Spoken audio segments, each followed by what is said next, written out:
If when you push on your brakes and maybe when you're gently letting off you feel a vibration in either the front left or the front right, might be a wheel bearing. Mine's the passenger side, and I'm going to replace that today. If you don't have a fancy battery operated impact like me, then you'll want to loosen your lug nuts before you lift the car off the ground. You're just going to be fighting the rotating tire. You're going to loosen the 2 bolts on the back of the caliper using a 22mm socket. If you're having a hard time getting your caliper bolts out, just go ahead and use your favorite penetrating oil. You might still have a screw in right here. A lot of people take that out or drill it out and never put it back. Personal preference, it's up to you. But once that screw is removed and not preventing you from taking the rotor off, it should just slide right off. To replace your wheel bearing, it's probably best to get your speed sensor out of the way. Using a 12mm socket and ratchet, go ahead and loosen that bolt and it should come right out. Set it off to the side just in case you need to use any heat, hammering, or whatever other various method you might employ to get your wheel bearing off. Using a 17mm socket, you'll need to remove the 4 bolts that are holding in the wheel bearing. Got one there, one at the top, one on the left, one on the bottom.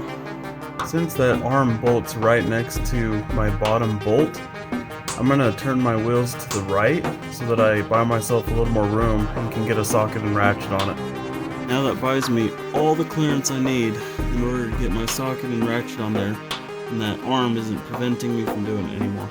Now that all 4 of my bolts are removed, I'm ready to go ahead and take my wheel hub out, take my wheel bearing out. You can apply heat to this area here. Don't get it above 350 degrees, and if you transfer too much heat to this, it'll end up binding up and you'll have to wait for everything to completely cool down before proceeding. But on this car, I think I'm just going to use my friend Hammer. Now that my old, rusty, horrible looking wheel bearing is out, I can put my rotor shield back, install my new wheel bearing, put the wheel speed sensor back, tighten that up with a 12mm socket, tighten the bolts up with a 17mm socket, put the rotor back on, put the caliper with the new pads back on, put those 22mm bolts back in, tighten those bolts up for the caliper, put the wheel back on, put the lug nuts in and torque those down, and I'll be good to go. On your wheel bearing, 2 of your bolt holes will be closer together than the opposing side, so just make sure that you get that correct when you're trying to mount it up in place. You're going to want to start your 4 bolts before you start tightening any of them, and then slowly tighten each one in a rotating fashion to pull that in evenly. You don't want to get it cockeyed in there or anything to damage your hub surface.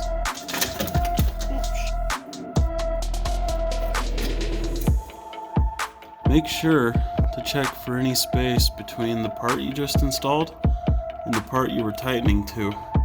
If you have a gap or at all on the top, bottom, left, or right, something isn't quite correct and you might be bound up in the hub. You'll need to get that straightened out before you finish putting your car back together.